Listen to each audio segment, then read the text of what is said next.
Bonjour et bienvenue aux Engagés publics. Mon nom est François Larouche et cette semaine, je suis avec Viviane Martinovac-Rotto. Bonjour Viviane. Bonjour François. Et Ronnie Alnozir. Bonjour, rest in peace, DMX, rest in peace, Prince Philippe. Et cette semaine, ça va mal à la shot. En plus des gens qui nous quittent, Québec annonce le retour des mesures strictes. Mais au moins, on a des congrès politiques à se mettre sous le dent, on va pouvoir en parler. Et ça, c'est si on manque pas d'Internet et si mon enregistrement fonctionne bien.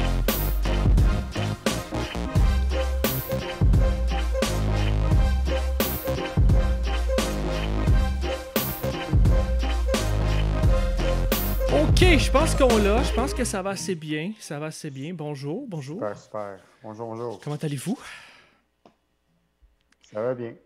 Ça va. Ça pourrait aller mieux? Ça pourrait aller mieux, hein? Ça pourrait aller mieux. Ça pourrait aller mieux. Là. Plus qu'un an en pandémie, on est tout écœurés. Ça n'a pas d'allure. Pour vous divertir entre-temps, parce que la vie continue, on essaie qu'elle continue, allez écouter l'entrevue de Denis Martel avec Sol Zanetti de Québec solidaire, où les deux se sont fait plaisir, je vais le dire comme ça, en parlant de monarchie, de constitution. Alors, si c'est des choses qui vous allument, allez vite écouter en ASMR Denis Martel et Sol Zanetti vous parler de constitution et de reine. Sinon, bien sûr, on n'a pas des beaux t-shirts comme ça aux engagés publics, mais si vous voulez vous procurer des chandails pour montrer que vous êtes engagé, n'oubliez pas d'aller voir la boutique des engagés à boutique.engagépublic.com. Sinon, ça me fait très plaisir de commencer à vous parler de la prochaine phase des engagés publics. C'est beau chialer, on s'amuse, on commente l'actualité, on essaie de se garder un peu sain d'esprit. C'était l'objectif du balado. Mais passer ça, il faut passer à l'action. Et il y a des indices qu'on commence à mettre, à rendre publics. Et le premier indice, c'est Catherine Fournier qui l'a publié en fin de semaine dans son dernier article Urbania. Donc, on vous invite à aller voir ces plateformes, pour aller retrouver cet article-là et l'indice de la prochaine phase des engagés publics, qui la concerne évidemment si elle a partagé ça. Et sinon, si vous êtes vraiment, mais vraiment, je vais le dire tout de suite, si vous êtes vraiment paresseuse et paresseux, vous pouvez aussi taper formation.engagépublic.com avec toutes des S, là, formation avec un S, engagé avec des S partout, et vous aurez vraiment la prochaine phase des engagés. Avez-vous eu le temps, là, je sais que vous avez toute une vie, mais est-ce que vous avez vu passer ça dans vos réseaux sociaux, les amis? L'article de Catherine? Oui. Oui, je l'ai trouvé très bon. Ouais, et moi, je l'ai trouvé très... Est-ce qu'on a le droit de dire de quoi il parle ou c'est comme Oui, non, vas-y. On y va. Piquer la curiosité des auditeurs. Non, mais dans le fond, elle parle de... Elle invite les gens à s'impliquer en politique, et particulièrement les jeunes. Lectorat, je pense, cible pas mal d'Urbania. Ouais. Puis je trouve qu'elle le fait de façon très honnête là, par rapport à ce que ça représente en termes de sacrifice, en termes de style de vie, mais aussi en termes de gratification. Puis j'ai trouvé ça super bon. Oui. Elle a vraiment eu... vous verrez, les auditeurs verront bientôt qu'elle a eu à faire une réflexion sur le sujet, donc je pense qu'elle en a profité pour écrire un article. Toi, René, t'avais-tu vu ça passer? Ben oui, non seulement j'ai écouté l'entrevue avec Sol Zanetti, j'ai aussi vu ça passer et je suis excité pour le lancement du Engagé public Cinematic Universe. Ça va être très cool. Ça va être très le fun.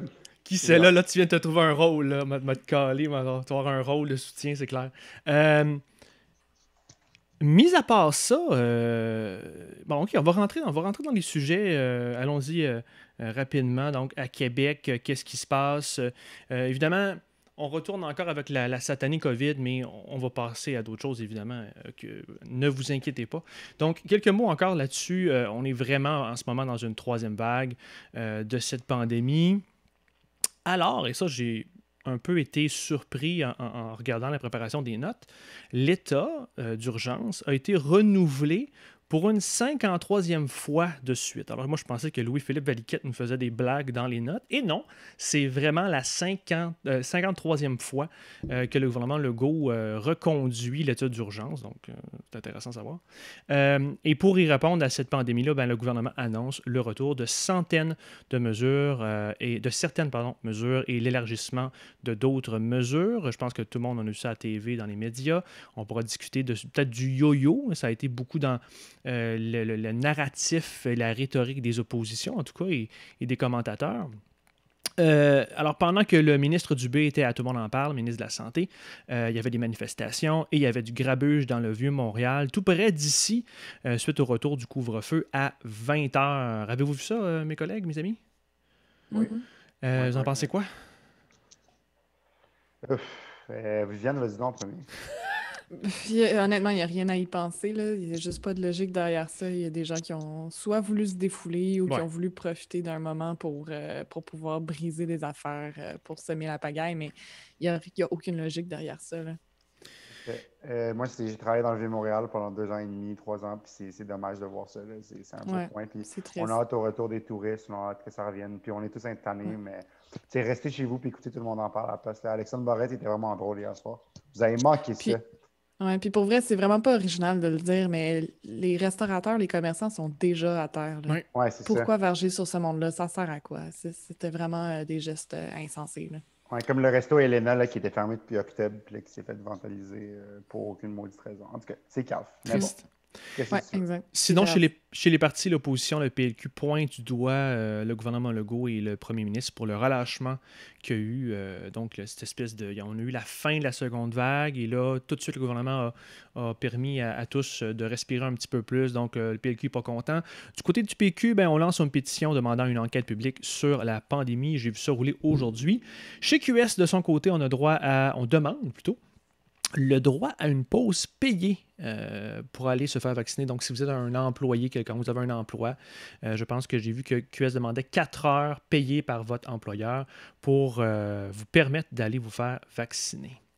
Il y a d'autres sujets. Voulez-vous qu'on clenche la pandémie, qu'on regardera le reste de Québec plus tard? Ouais, Ronnie, qu'est-ce qui t'a attiré là, cette semaine dans le côté pandémie? Avais-tu quelque chose sur le yo-yo, par exemple? Ben écoute, moi j'ai joué un peu au yo-yo quand j'étais jeune, là, mais j'ai pas tant trippé. Étais-tu bon? Je trouve que c'est gossant en yo-yo parce que ça reste pogné, puis les fils, des fois, t'es dans les doigts. Puis c'est vraiment long à rerouler. Je sais pas si vous avez déjà fait ça, là. Rouler un yo-yo, c'est fucking long, là. Désolé pour le F-bomb, là, mais c'est vrai que c'est long. Non, mais on n'est pas PG-13 ici, là. C'est fucking long rouler un yo-yo, mais on dirait que François Legault, il fait ça. Genre, il joue au yo-yo, puis après, il fait « Ah, shit! » Puis là, il doit le rerouler. Mais c'est exactement ça. Je sais pas si vous avez vu le meme que j'ai mis. C'est genre, on dit, on va mettre le couvre-feu à 20h dimanche. Puis là, le week-end, il fait beau. Puis là, on veut que les gens profitent du week-end. Mais après, on est comme choqué que les gens aillent dans les parcs. T'sais. C'est comme, il y a vraiment de l'inconsistance. Puis je suis d'accord avec le PLQ que le gouvernement a vraiment mal géré.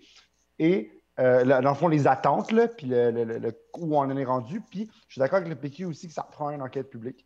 Puis le ministre Dubé a dit on va attendre que tout le monde remette ses rapports puis tout. Mais non, justement, on devrait partir l'enquête, puis tous les rapports là, de vérificateurs-ci ou je ne sais pas trop quoi, ils soient tous présentés dans cette consultation-là, dans cette audience publique-là. Ça nous prend ça, puis moi, je partirais ça pas mal là. OK. Moi, ce qui m'énerve vraiment beaucoup, c'est qu'on ne les voit pas, les scénarios sur lesquels ils se basent. Je suis d'accord avec toi, Ronnie. Ça prend davantage de transparence. Ils ont décidé, ils ont choisi un style de gestion qui est très paternaliste envers la population. C'est très faites-nous confiance, c'est ça qui est ça. On a des spécialistes, ils connaissent ça, ils nous disent quoi faire, donc on prend des décisions. Mais ils nous donnent aucun baromètre, aucune indication de à quoi s'attendre. À part de dire si on n'agit pas maintenant, ça va empirer. Je veux les voir, les scénarios. Il me semble que s'adresser à l'intelligence de la population, ça ferait du bien un petit peu. Ceci étant dit, je suis quand même plus nuancée, moi, sur la question du yo-yo. Moi, je me rappelle qu'on a fait l'émission ici même aux engagés publics, là, un peu avant la semaine de relâche à la fin février. Puis on était content que les cas baissent, puis moi, j'étais comme... Puis là, mais là, plus maintenant, là. Ouais, mais c'est ça, on se disait. Mais là, ça baisse, ça va bien, là. Qu'est-ce qu'il attend pour relâcher un petit peu? Ah, probablement qu'il attend la fin de la semaine de relâche, tu sais. Puis effectivement, je pense qu'à ce moment-là, il attendait que la semaine de relâche soit derrière nous avant de relâcher un petit peu, ce qu'il a fait ensuite. Il y avait probablement beaucoup de pression pour relâcher les mesures, pour nous Ben laisser oui. vivre un petit peu, parce qu'on ne voyait pas pourquoi, à quoi ça servait d'être encore aussi strict dans les mesures. Ça allait bien. Puis là, ben, il y a comme un espèce de décalage dans son temps de réaction. Oui. Donc là, il revient à un autre extrême, puis c'est vraiment déprimant. Puis on se répète, je le sais, mais je comprends que ça soit... c'est très difficile à suivre, puis c'est très difficile à garder une adhésion forte à ces mesures-là. Puis moi, je te trouve vraiment... en tout cas, Ronnie, je te trouve vraiment... t'es sévère envers le gouvernement, je vais le dire comme ça, parce que je suis d'accord avec Viviane. Tu sais. Honnêtement, est-ce que je ferais mieux à leur place? Probablement pas, là. Fait que je vais juste nuancer ça tout de suite. Ceci étant dit, tu voulais qu'ils fassent quoi? Qu'est-ce que moi, je trouve ça facile pour le PLQ de dire ça. Puis je comprends qu'ils font leur job d'opposition pour chipper, enlever des petits mots, des petits bouts là, du gouvernement, puis les faire tomber tranquillement, puis les faire tomber dans les sondages, puis créer des opportunités, puis les déstabiliser. OK, c'est correct. Mais que tu voulais qu'ils fassent quoi? Outre le point de Viviane, où je suis très d'accord que ça manque de transparence dans mon travail, quand on prend des décisions très importantes avec les CEO, les boss, les directeurs, tu fais tes propositions avec la donnée, puis tu as ta transparence de données, puis tu as tes résultats. C'est majeur. Juste ça, ce serait ça, majeur ça aiderait. quand même. Là. Sauf que tu voulais qu'ils fassent quoi? Puis je dis à toi, là, je te pointe pas parce que tu as eu ce point de vue-là, mais je pointe plus le PLQ. Si, comme dit Viviane, les cas continuent à descendre, il n'y a quasiment plus rien. Le gouvernement n'était pas pour nous laisser encabaner quand il fait beau, il n'y a plus de cas. Les gens étaient déjà tannés. Qu'est-ce qu'ils pouvaient faire de plus? Non, mais je vous donne un exemple. Là. Comme là, en ce moment, le ramadan vient de commencer. Puis on met le couvre-feu à 20h. Là, ce qu'on dit à cette communauté-là, là, par exemple, je ne dis pas d'accommoder la communauté, mais justement, c'est de penser à toutes les strates de la population qui peuvent être affectées. Bien là, le ramadan a commencé. Il y a des gens, c'est comment ça marche, c'est que tu ne manges pas tant que le soleil est levé. Puis là, dès que le soleil est levé, tu es couché, tu manges. Là, ce qu'on leur dit, c'est mange, tu vas te coucher. C'est genre, tu peux pas sortir dehors, tu peux pas. Je veux dire, il y a plein d'impacts auxquels on n'a pas pensé. Puis là, c'est un exemple que je vous donne, puisque j'ai lu ça dans les médias cette semaine, puis j'ai trouvé ça intéressant. J'y avais pas pensé moi non plus.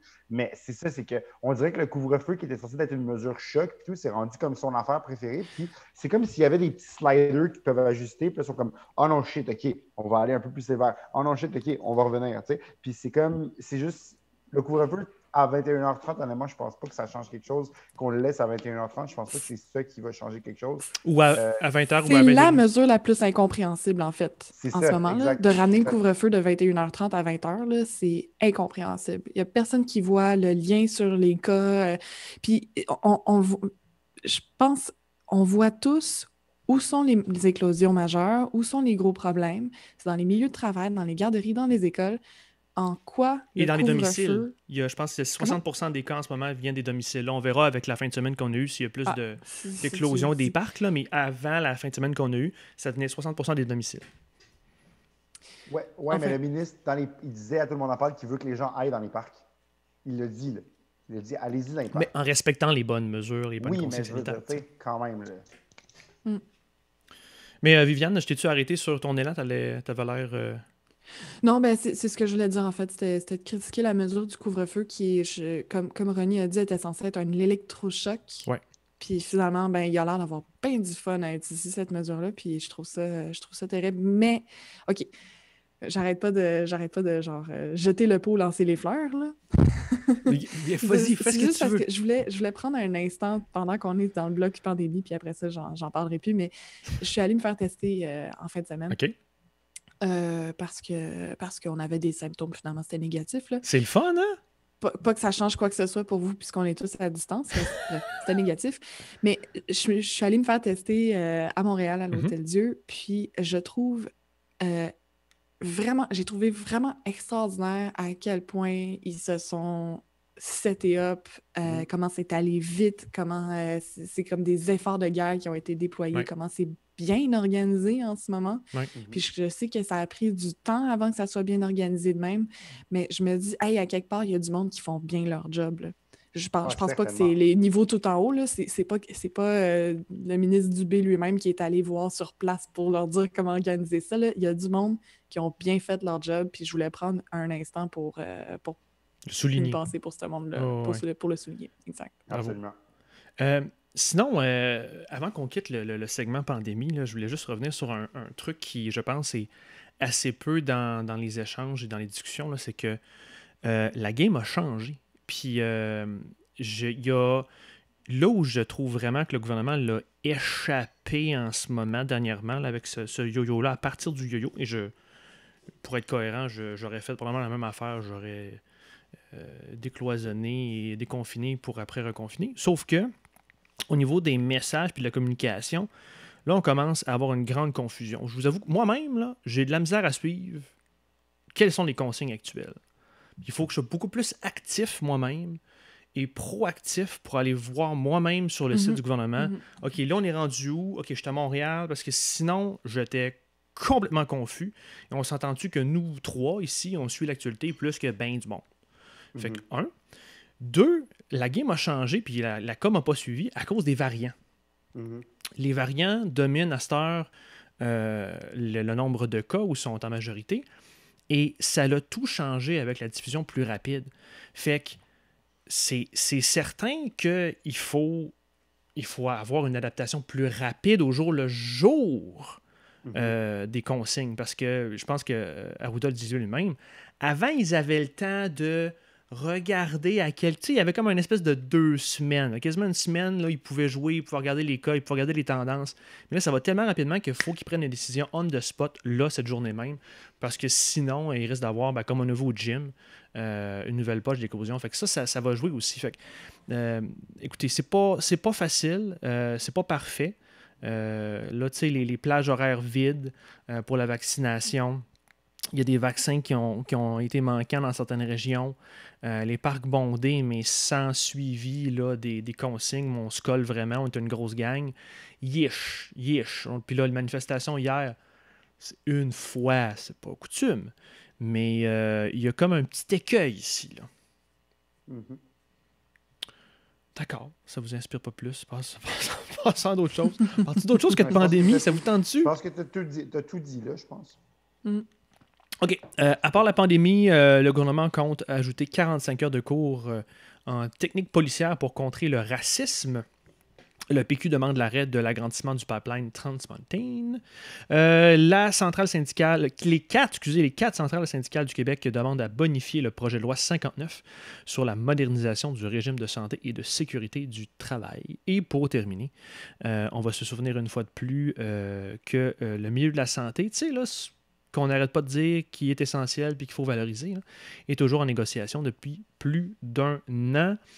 Ça peut être là-dessus, messieurs, dames, ça peut être sur d'autres éléments en politique québécoise. Est-ce que quelque chose vous a marqué qui n'est pas sur la pandémie? Viviane? Bien, le 45 heures de cours en technique policière pour contrer le racisme, je trouve ça intéressant, évidemment. J'espère que ça va donner quelque chose. Moi, je me questionne encore une fois, puis c'est drôle parce que cette fois, c'est pas avec... Voyons, c'est avec qui déjà que je me stine à chaque fois sur Defund the Police? Non, c'est pas avec René. Non, je me stine aussi beaucoup avec René. Je me sur d'autres sujets. Non, voyons, c'est Benoît. C'est avec Benoît, on s'estime tout le temps. Ah oui, c'est ça, c'est toujours Denis qui anime, puis Benoît, puis on s'estime sur Defund the Police. Puis moi, j'argumente que c'est pas un slogan qui est tant en demande que ça, là.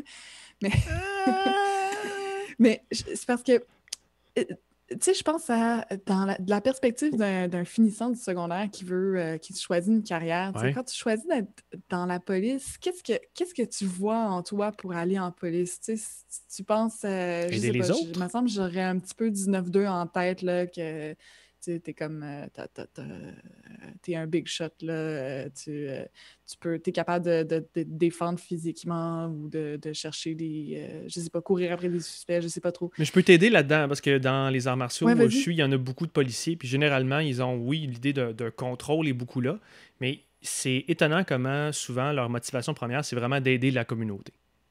OK, ben tant mieux, parce que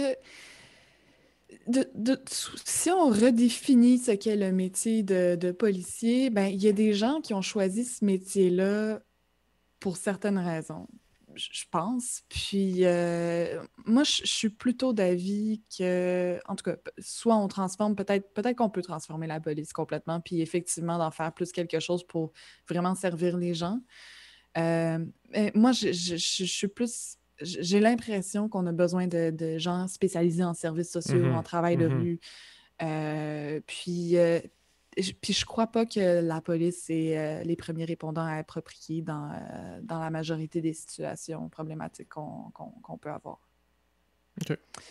Fait que, voilà. Ouais, mais je suis pas en désaccord que c'est pas les premiers répondants appropriés dans toutes les situations, mais je reste que je pense que quand même c'est quelque chose de nécessaire d'avoir des gens entraînés, même armés dans une ville pour défendre les gens. Tu sais, s'il y a un tireur dans une école, on n'enverra pas des travailleurs sociaux pour aller lui parler. Là, Bien sûr que non, mais ça je prend suis des gens. d'accord. Mais C'est juste à ce point-là, Non, c'est un énorme budget, là, la c'est police. excessif, on est d'accord. J'ai déjà travaillé au municipal, j'ai vu c'est quoi les budgets du SPVM, là, c'est énorme.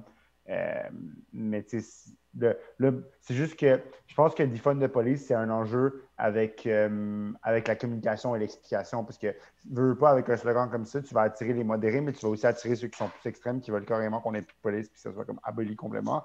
Mais moi, l'enjeu, c'est un enjeu de com. Je pense que François, tu sais, là, Barack Obama, c'est le genre de personne qui était opposé à ce genre de truc-là parce que justement, il trouvait que c'était comme trop. Tu sais, je partage Ça cette bâtit vision-là pas de des comme ponts. les gens plus. Pardon? Ça bâtit pas des ponts.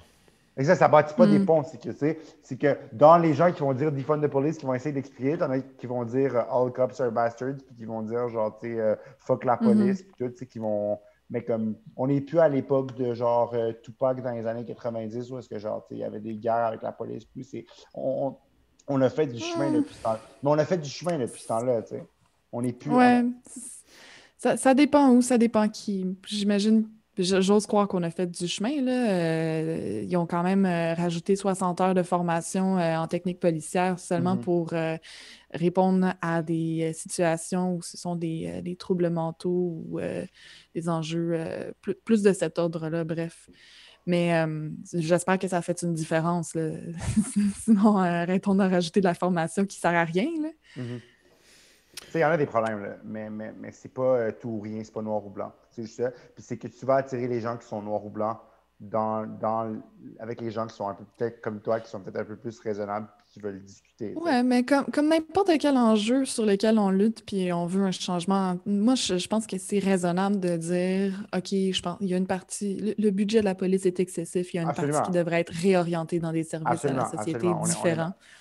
Puis je pense que le mouvement, moi, je m'en fous du slogan, puis je pense que ça peut, juste cette idée-là peut rallier vraiment beaucoup de monde quand même. On est d'accord là-dessus. Et juste pour me faire l'avocat du diable, parce que je suis d'accord avec toi du côté de la com, du slogan, des fois, en mouvements sociaux, en demandant un petit peu plus loin, tu tires la couverte de ton bord, puis tu obtiens 30, 40, 50% de ce que tu voulais, puis c'est comme ça que tu avances. Fait que... Puis il y a des villes aux États-Unis qui commencent à modifier leur budget puis à retirer. Est-ce que j'ai vu qu'à Montréal, elle allait retirer des armes à feu pour certains policiers? Non, c'est de ce que j'ai compris, c'est Projet Montréal qui a voté pour l'implantation d'un projet pilote. Okay, donc c'est encore une idée partisane. OK. Puis la fraternité des policiers est déjà pas contente. J'imagine. La fraternité des policiers, ils sont probablement en train d'exhorter leurs membres à voter massivement contre Valérie Plante. Là. In other news, water is wet. Est-ce que tu disais, François, sur le fait d'avoir une position extrême qui rend plus acceptable une position plus modérée? Tu sais, c'est le concept de la fenêtre d'Overton, je pense. Quelque chose comme ça. Que quand tu as des extrêmes, tu sais, faut pas trop varger sur les éléments radicaux d'un mouvement parce qu'ils servent quand même la cause. Faut bâtir des ponts après. C'est juste ça. C'est quand tu as demandé tes affaires, après ça, il faut que tu puisses concrétiser c'est ton ça. changement. C'est ça. Mais tu sais, je prends un cours sur la décroissance cette session à l'école, à l'université. puis, Fun! Justement, mon prof, Wow. il est peut-être un petit peu plus extrême. Là, tu sais, c'est genre, il est assez connu, là, Yves-Marie Abraham, je le salue d'ailleurs. Là, il est très cité dans les médias, souvent présent dans la conversation publique. Puis il me dit ça, il me dit, tu sais, par exemple, lui et Laure Waridel, ils s'entendent vraiment pas. OK. Puis il me dit que genre, elle me pousse vers. Tu sais, elle est capable de faire en sorte que moi, je suis parlable pour des gens, puis moi, je pousse les moins extrêmes vers quelque chose de plus extrême. Tu sais. Fait que, il me dit que les deux côtés peuvent se complémenter. Puis, fait que c'est quelque chose que je réalise de plus en plus. Puis j'ai réalisé au cours de cette session en prenant ce cours de décroissance qui est très intéressant. Tu sais, je vous demande pas de. À HEC Montréal. Je vais être très heureux s'il vient aux engagés publics. Là. Je dis pas l'inverse. Puis on va l'accueillir. Puis ça va faire très. Ouais. Puis je parle pas de ton prof. Je fais juste une prémisse parce que je vais juste lancer une petite pointe. Mais si Stephen Guilbeault a pu passer de Greenpeace à défendre des pipelines comme ministre, je vous demande juste pas de faire peut-être ce jump-là, puis on va créer plus de changements. Viviane, du côté des employeurs là, qui auraient l'obligation La proposition de Québec solidaire. de donner 4 heures payées, est-ce que tu penses que c'est réaliste? Est-ce que vraiment les employeurs qui ont déjà, la plupart des milieux de travail ont déjà eu de la misère avec la pandémie, est-ce qu'en plus, il faut leur demander de payer 4 heures à tous leurs employés? Ben, c'est la même chose. Cette règle-là, elle est calquée sur la loi électorale qui oblige les employeurs à libérer leurs employés pendant au moins 4 heures dans la journée de vote. Ça me semble pas du tout excessif. Là. Je veux dire, j'ai toujours de la misère à croire qu'un employeur soit vraiment incapable de libérer son employé le temps d'aller se faire vacciner. Je il me semble que tu es un peu mal organisé si c'est le cas, là, mais c'est peut-être que il y a la réalité des PME que je connais certainement moins bien aussi. Là. Mais c'est surtout que c'est de la prévention aussi. Ça coûte beaucoup plus cher si l'employé est malade et qu'il s'absente pendant longtemps. Je veux dire, tu veux que tes employés soient en bonne santé. Là. C'est un minimum d'efforts à fournir, il me semble. Mais bon, c'est... Toi, Ronnie, t'avais-tu regardé la mesure? Ben non, mais dans le sens que, est-ce que c'est obligé d'être 4 heures? Peut-être pas, mais une pause pour aller se faire vacciner, je pense que c'est raisonnable. Ouais. Si la compagnie peut juste donner 2 heures, ben qu'ils disent, OK, tu as 2 heures, puis tu reviens, puis OK, je vais aller. Je pense que rendu là, on est dans les détails. Là. Je veux dire, le gouvernement s'impliquera, paiera. Le principe est bon. Là. Bon. OK, on s'entend tous là-dessus. Sinon, moi, je vais me faire plaisir. Là, je voulais revenir sur le PQ, mon ami, le PQ. Ça va être ma musique préférée. Le PQ de retour en tête sur les dons. Le PQ a accumulé 118 000 $, 84 000 à la CAQ, 64 000 à la QS et dernier, Ronnie, désolé pour toi, 30 000 avec tes anciens amis du PLQ. En Sciences Po, d'habitude, on en parlera après nous autres. C'est supposé dire, les dons sont supposés être une représentation du pouls des appuis de la population. C'est grosso modo ce que la science politique dit avec de la donnée quantitative a posteriori. Là, on est en année de pandémie, c'est une grosse variable avec un gros biais. L'année n'est pas finie. Je me souviens, il me semble, l'année passée, la CAQ était vraiment lente à starter, puis maintenant, ils ont dû avoir des blitz de financement, puis là, boum, ça a tout rentré d'un coup. Fait que c'est pas fini non plus, fait que je me pèterai pas trop les bretelles du côté du PQ, parce que on dirait que la machine est encore là. Sinon, je commence à me questionner si c'est pas... c'est bien pour eux autres comme formation politique, mais ils ont une dette énorme. Et c'est en semi-blague que je dis ça, là, mais je suis en train de me demander si, vu que j'arrive pas à comprendre qu'est-ce que fait le PQ depuis des années, là, au niveau des positionnements et d'à qui ils parlent, peut-être que dans le fond, tout ce qu'ils cherchent à faire, c'est maximiser leurs dons pour essayer d'essuyer le plus possible cette dette-là, pour essayer de survivre, parce que c'est comme la seule explication que je vois des fois, là, je comprends pas. Là. Mais moi, je pense que c'est exactement ça, François. D'abord, le PQ, hein, il y a une base d'indéfectibles vraiment plus solide que tous les autres partis réunis, je pense. C'est vraiment là, des die-hard péquistes, là, il y en a beaucoup. Ils sont âgés, par exemple. Ouais, il y en a de moins en moins. En général. De moins en moins, ben tant mieux. Si t'as des. Ben non, mais tu sais, ils sont âgés, il y en a de moins en moins. Ouais, c'est ça. Non, donc, il y a beaucoup de die-hard péquistes. Donc, il me semble que c'est pas mal toujours le PQ qui récolte le plus d'argent, Ouais. en fait. Ça veut pas dire qu'il l'emporte. Puis, tu mets le doigt, selon moi, sur un problème majeur du mouvement indépendantiste, là. Pour moi, c'est que les mouvements essayent de lever de l'argent, parce que ça prend de l'argent pour faire des choses. Ils s'adressent à leur public cible en faisant des sorties qui vont faire plaisir à à leur public cible, c'est-à-dire à leurs membres, à leurs sympathisants, à À leurs leur base, donateurs, ouais. puis qui rejoignent pas la majorité. Ouais. Je trouve qu'on voit ça beaucoup dans les organisations indépendantistes. C'est toujours un piège. Puis le Parti québécois en est particulièrement victime en ce moment parce que moi aussi, j'ai de la misère depuis l'élection de Paul Saint-Pierre Plamondon à voir mais où est-ce qu'il s'en va. Il me semble que il pensait pas ça il y a 2 ans, d'où ce qu'il sort de penser ça maintenant. Il a bu le Kool-Aid du péquisme à fond. Là. Quand je l'ai connu, il avait pas ce discours-là du tout. Là. Pas du tout. Du tout. Puis c'est ça, je pense que c'est vraiment pour se refaire une santé financière. Puis peut-être qu'une fois que ça va être fait, ils vont devoir changer beaucoup de discours pour aller chercher plus de monde plus largement. Mais voilà. Puis c'est drôle parce que en marketing, on la connaît, la réponse à cette problématique-là. D'habitude, tu parles pas aux gens qui vont pas acheter ton produit. Là, on fait une comparaison boboche. Là. On parle pas aussi aux gens qui vont assurément acheter ton produit. Fait qu'on peut réduire à qui on parle en ce moment. Tu parles à l'entre-deux. Tu parles aux gens que tu as besoin soit de garder, soit de convaincre. Puis tu fais des arguments, puis un message, puis un produit plus ciblé à eux. Pour aller chercher des nouvelles audiences, on s'entend, pour aller chercher de la croissance. Mais c'est comme ça que tu essaies de convaincre généralement une population en élection, dans une campagne électorale. Là, c'est pas ce qu'on fait, comme tu dis, j'ai de la misère à saisir. Mais écoute, Ronnie, peux-tu nous donner des trucs du PLQ ou de ce que tu as vu dans ta carrière politique? Quoique le PLQ n'a pas beaucoup de trucs à donner en matière de financement, justement, cette année, on dirait. Ouais, mais c'est ça l'affaire, là. Ils ont des millions dans leur coffre-fort, eux autres, là. Ouais, ils sont pas en dette, mais honnêtement, s'il y a une chose à laquelle je connais absolument rien, c'est le financement politique. J'ai jamais levé des fonds pour personne. Pour vrai? Ben non, j'ai jamais fait ça. Je sais pas.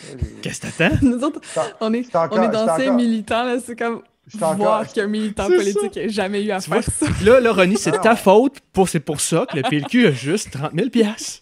Non, moi, je suis étudiant, je suis encore étudiant, mais moi, je lève pas de fonds. Moi, je lève des fonds pour moi-même. Des fois, je mange des restants pour pas acheter un souper, des choses comme ça. OK. J'habite à côté d'un PA. J'habite à côté d'un PA en ce moment, puis je suis vraiment addict à aller au PA. Nous autres, c'est l'épicerie Seagull, all the time. Mais c'est ça, fait que tu sais, j'ai pas vraiment de conseils à donner à personne sur la levée de fonds en ce moment. OK. Ouais. Ben, juste dire, là, si les auditeurs entendent ça, puis ils veulent que le PLQ ait plus de dons, tapez Ronnie Al-Nozir, googlez Ronnie Al-Nozir, achalez Ronnie Al-Nozir pour qu'il fasse son don au Parti libéral, puis quand il l'aura fait, il pourra arrêter de l'achaler. Mais est-ce que je peux dire... Non, mais c'est pas juste de faire son don, c'est de solliciter. Ça me surprend qu'il n'ait jamais fait de financement pour... Non, moi, je cognais sur des portes pour pas solliciter les gens pour de l'argent, parce que j'aime pas ça faire ça, justement. Mais ce que je peux faire, c'est m'inscrire à formation.engagépublic pour apprendre à lever des fonds. Catherine Fournier va m'apprendre comment lever des fonds. Puis après, je vais être vraiment bon. Fait que donnez-moi comme 1 an. Puis ouais. Non, mais je veux faire une parenthèse là-dessus parce que Jean-Martin Hossan, c'était une des choses qui me convainquait beaucoup. Il a beaucoup travaillé à faire changer la loi électorale pour enlever le financement des particuliers des partis politiques. Parce qu'avant, on pouvait faire un don jusqu'à 4 000 aux partis politiques au provincial. Je pense que c'est encore le cas au fédéral d'ailleurs. C'était Bernard Drainville dans le gouvernement de Pauline Marois qui a fait baisser le don maximal qu'un individu peut faire à un parti politique à 100 $ par année, un 100 $ supplémentaire quand c'est une année électorale. Exact. Puis Jean-Martin Hossan, il disait que on utilise beaucoup d'énergie, les partis politiques, là, au lieu de motiver les militants à voter des propositions, convaincre les gens de leurs idées, on leur dit « faites du financement ». Puis c'est vrai que c'est lourd, puis c'est vrai que c'est pas une bonne utilisation du super cool militantisme plein d'énergie de jeunes qui arrivent dans un parti, là. François, tu as l'air de vouloir dire quelque chose par rapport à ça. Sauf erreur, là, je vois que le plafond de dons pour 2021 est de 1 650 $ à un parti enregistré. Donc, au fédéral. Ça. Au fédéral, oui, c'est ça. OK. Ouais, c'est ça. Ah, ben, tu m'as... J'atteins jamais ce plafond-là. Comme vous savez, moi, il n'y a pas vraiment de parti politique fédéral que j'aime assez pour ça. Fait que... Non, mais donc, puis en même temps, tu sais, ça fait partie, du point de vue du militant, tu sais, ça fait partie de savoir s'organiser, tu sais, savoir bâtir un mouvement. Oui. Tout le monde haït ça, faire du financement. C'est de la merde. Mais c'est comme ça que tu changes les choses. Il faut que tu te donnes les moyens de tes ambitions. Non, mais c'est ça. À moins d'avoir une espèce je sais pas, de personnalité vraiment particulière, c'est de la merde de demander de l'argent. C'est vraiment de la merde. Mais il faut le faire. C'est comme, il Ouais. faut s'organiser, il faut appeler, il faut apprendre à solliciter. Puis à un moment donné, tu passes juste le mur psychologique de gêne de ça, puis tu le fais, là. Quand j'avais genre 19 ans, j'ai travaillé pour un truc qui s'appelle Public Outreach. J'oublie c'est quoi en français, en tout cas. Puis on était contracté par Métis sans frontières pour aller solliciter... C'est pas engagement public, justement? Engagement public, oui, engagement public. J'ai confondu. C'est un nom qui me dit quelque chose, ça? Mais ça s'appelait engagement public. Puis là, justement, j'allais solliciter des fonds pour Métis sans frontières en porte-à-porte, là, OK? Puis là, c'était vraiment en poste. Fallait que je demande à des gens, genre, de me donner leur carte de crédit à la porte, puis comme faire des dons mensuels. Puis là, à un moment donné, j'ai cogné à une porte, puis il y a un monsieur qui pleurait, puis qui fumait une cigarette, puis qui me disait que sa mère était morte, puis qu'il était dans le lit en haut, puis que, c'est vraiment pas drôle, mais comme c'est justement absurde comme situation. Puis il attendait que l'auto vienne chercher le corps. Puis là, j'étais comme... Tu lui as dit, vous voulez faire un don? Après ça, ça allait coller chez la voisine, puis là, la voisine m'a shamé, puis elle m'a dit que je devrais avoir honte, parce que sa voisine est morte, puis comme genre, je devais pas venir demander de l'argent aux gens. Puis là, en marchant dans la rue, j'ai vu l'auto venir chercher le corps, fait que c'était même pas une blague. Puis après ça, j'ai arrêté d'être motivé pour ce job-là, puis ils m'ont mis dehors comme deux semaines après parce que je faisais pas les quotas, genre.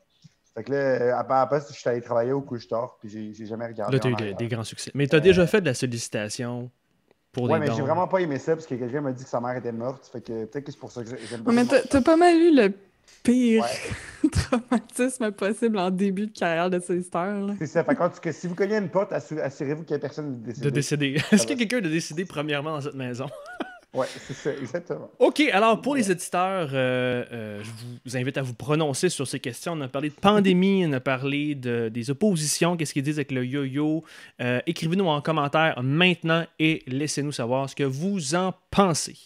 On va passer là-dessus au fédéral avec le NPD qui avait... Et le NPD et les libéraux avaient leur congrès en même temps, en fin de semaine. Évidemment, c'était en ligne. Donc, on voit vraiment que les rumeurs d'élections au printemps ou à l'automne se pointent et ont un effet. Au NPD, d'abord, là, on avait des problèmes techniques et organisationnels. Les gens ont beaucoup chialé sur les membres, là, sur l'organisation du congrès. On a pu passer à travers très peu de propositions. Ça a été un problème. Et malgré ça, on a discuté de certains points forts sur leur future plateforme. On note, par exemple, la montée du salaire minimum à 20 $ de l'heure proposé. Là. Le NPD n'est pas au pouvoir encore. Là. Et on ne s'est pas entendu sur la question des statuts de John A. McDonald. LP était bien déçu. Jack Mitt accuse Trudeau d'avoir mal géré la crise parce que il est l'ami des super riches des grandes entreprises, mais aussi parce qu'il refuse aux provinces un appui, un support ces provinces-là devraient recevoir. Je passe du côté du Congrès libéral cette fois. On a parlé beaucoup d'environnement, sans doute pour essayer de faire concurrence aux positions là, très peu reluisantes du Parti conservateur. Mais les libéraux eux-mêmes, sur le sujet, avaient un peu il fallait se refaire une petite image. Un Canada carboneutre est proposé pour 2050. Donc avec 2050. C'est bientôt ça. Avec une relance verte et un revenu minimum garanti. Ça a été des sujets abordés pendant le Congrès. Par contre, on s'assure qu'il soit bien clair que ces résolutions ne seront en aucun cas contraignantes et qu'un Parti libéral du Canada réélu n'aurait donc pas à les respecter. Donc ça, c'est un point très, très intéressant et important. Il y a des rumeurs sur la candidature de Mark Carney que j'ai aucune espèce d'idée c'est qui. Je vais le googler pendant que je vais vous lancer un sujet qui irait dans Edmonton South. Hey, ça me fait penser aux nouvelles. Souvenez-vous de RBO qui faisait les nouvelles du Nouveau-Brunswick ou de l'Alberta, puis c'est des affaires que le Québec, là, on s'en foutait bien raide. J'ai Mark Carney dans Edmonton Center. J'ai aucune idée de quoi je parle. Et le NPD rappelle donc à quel point les Canadiens et Canadiennes ont été floués lors des dernières élections. Tant mieux. Pendant ce temps, je vais finir avec ça. Le Parti conservateur avec O'Toole réaffirme ses positions profondément conservatrices pendant que le congrès d'un think tank de droite donc j'imagine qu'il a fait cette réaffirmation lors d'un congrès d'un think tank de droite. Donc, si ça vous intéresse, vous pourrez en parler. Mais je vais commencer avec Grenier, te lancer là-dessus. Oui. Donc, est-ce que là, Trudeau va vraiment exaucer nos souhaits vers les plus fous, ou est-ce qu'ils se sont juste gardés une porte là, pour être safe puis pas trop s'attacher les mains? OK, écoutez, alors, une couple d'affaires. Pendant que je google mon dos d'Edmonton, vas-y.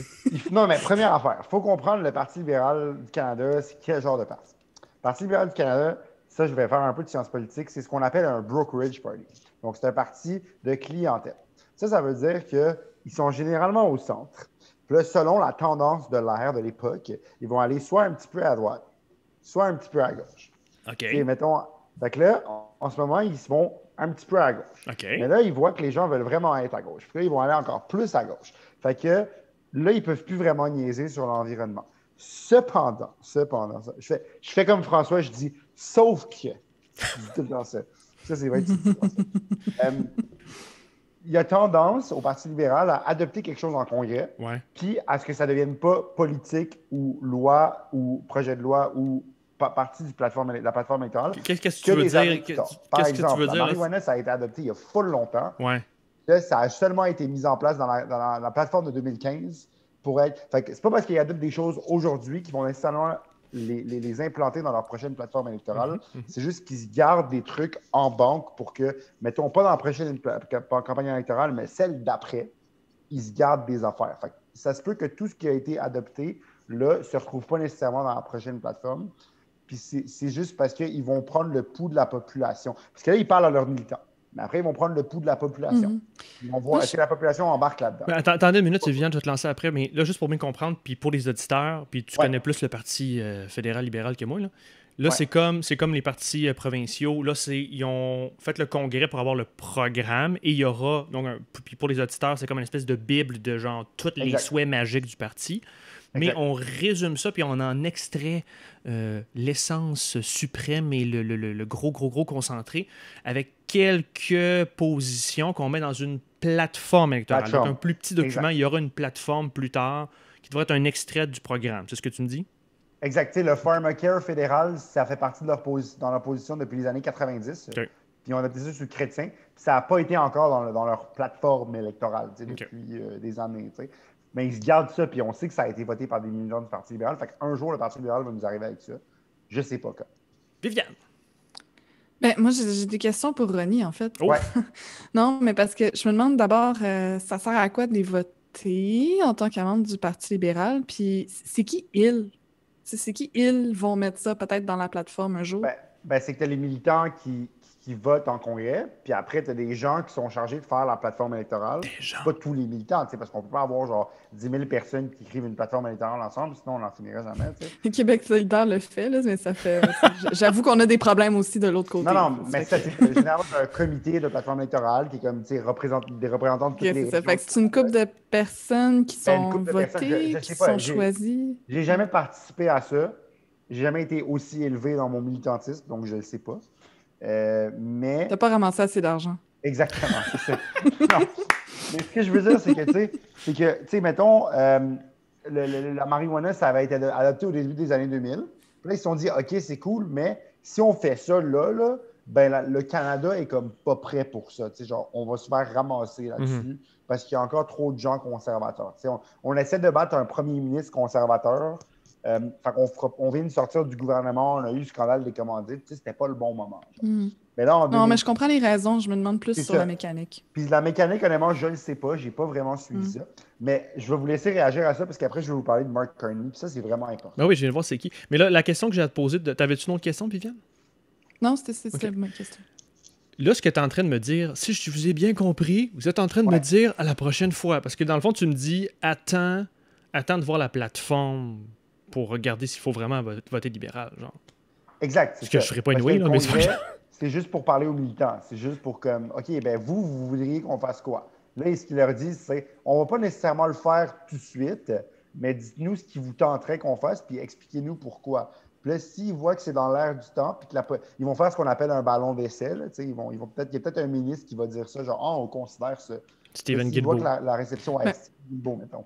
Puis là, si la réception est vraiment négative, là, ils vont faire comme, OK, non, shit, on ne fait pas ça, cette élection-là, on va attendre un peu.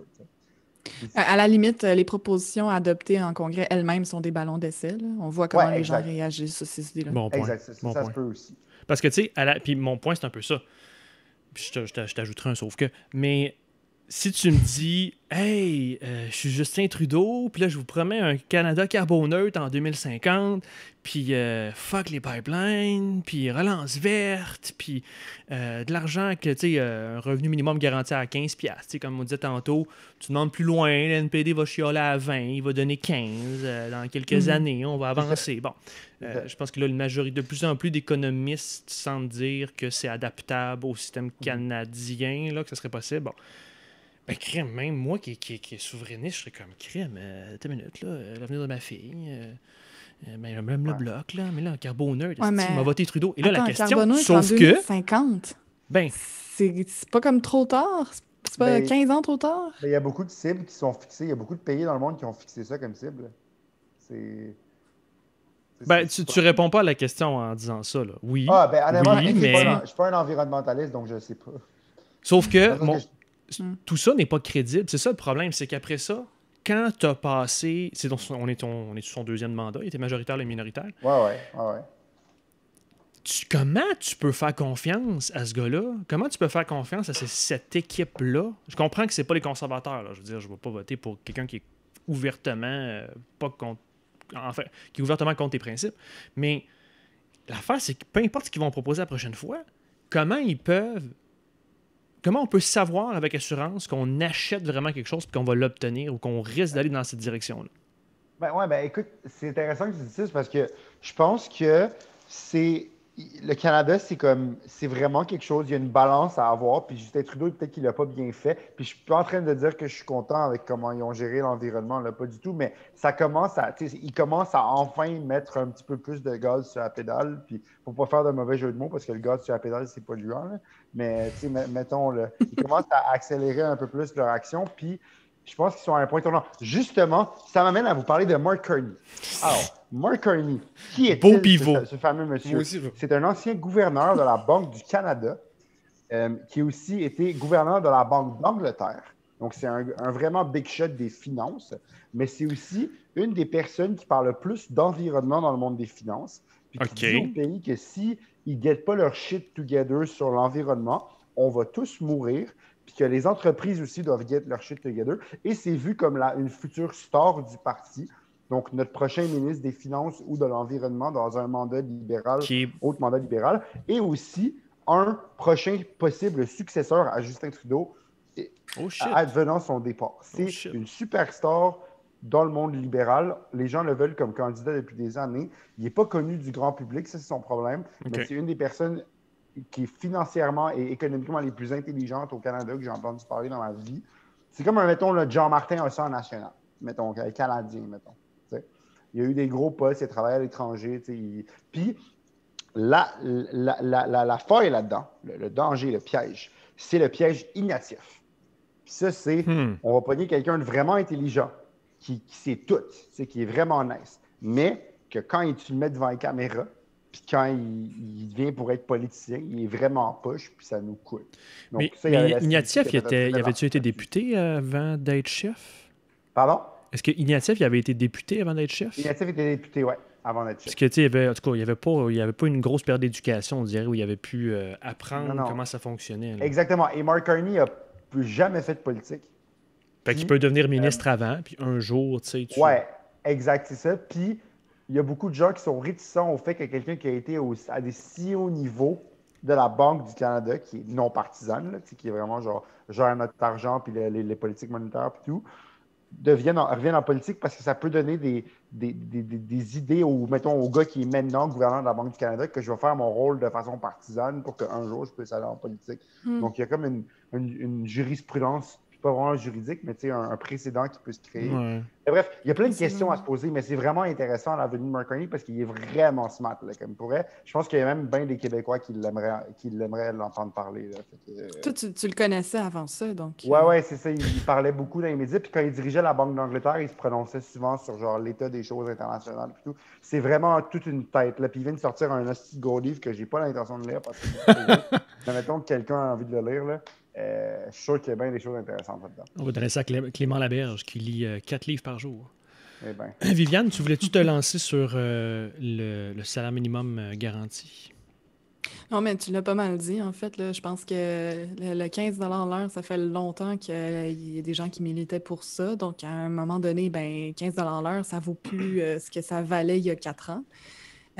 Donc là, il fallait indexer ce 15 l'heure-là. Je pense que ça, c'est raisonnable. Puis là, ben, tant qu'à le faire, sachant que ça prend des années pour obtenir les combats, puis qu'il y a comme un espèce d'ancrage qui se fait dans la psyché collective par rapport à un montant, ben là, ils sont allés sky's the limit. Ben, pas sky's the limit, là, mais allons-y pour vrai avec un 20 l'heure.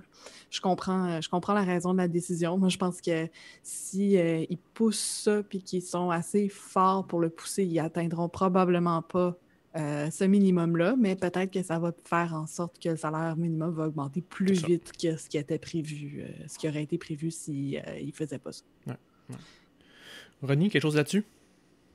Sur le salaire minimum, ben écoute, je pense que $15, il serait temps, là. C'est comme pour les 15$, il serait temps. Là. Puis le revenu minimum garanti, je trouve ça intéressant. C'est toujours une mesure que j'ai aimée. D'ailleurs, c'est pour ça que mon candidat préféré à la présidentielle américaine, c'était Andrew Yang, parce qu'il y avait Il était bon. Pardon? Il était bon, Yang. Ouais, peut-être bon, futur maire de New York. Oui, il veut être maire de New York, puis j'espère qu'il va gagner parce que je suis dans de voir une minorité être maire d'une grande ville aux États-Unis. Il y a des Noirs qui sont maires, mais je veux dire, un Asiatique, tout ça, ça enverrait un gros message. Puis je pense qu'il serait temps. Puis pour le revenu minimum garanti, oui, excusez, ce que je disais, c'est que, dans le fond, on l'a vu avec la PCU que ça peut marcher. C'est juste que ça coûte vraiment cher. Ça, c'est la seule chose, c'est que ça coûte cher. Fait qu'il faut juste qu'on trouve le moyen de le financer sans comme bankrupt l'État, genre, sans qu'on fasse exploser le déficit. Puis si on réussit à faire ça, il faut absolument mettre ça en place parce que je pense que peut-être qu'on peut le limiter à un certain seuil. Là. Je ne pense pas que les personnes qui ont gagné 300, 400, 500 000 ont besoin de ça nécessairement. Mais on peut faire payer les grosses corporations pour financer ça, un peu comme ce que Andrew Yang suggérait.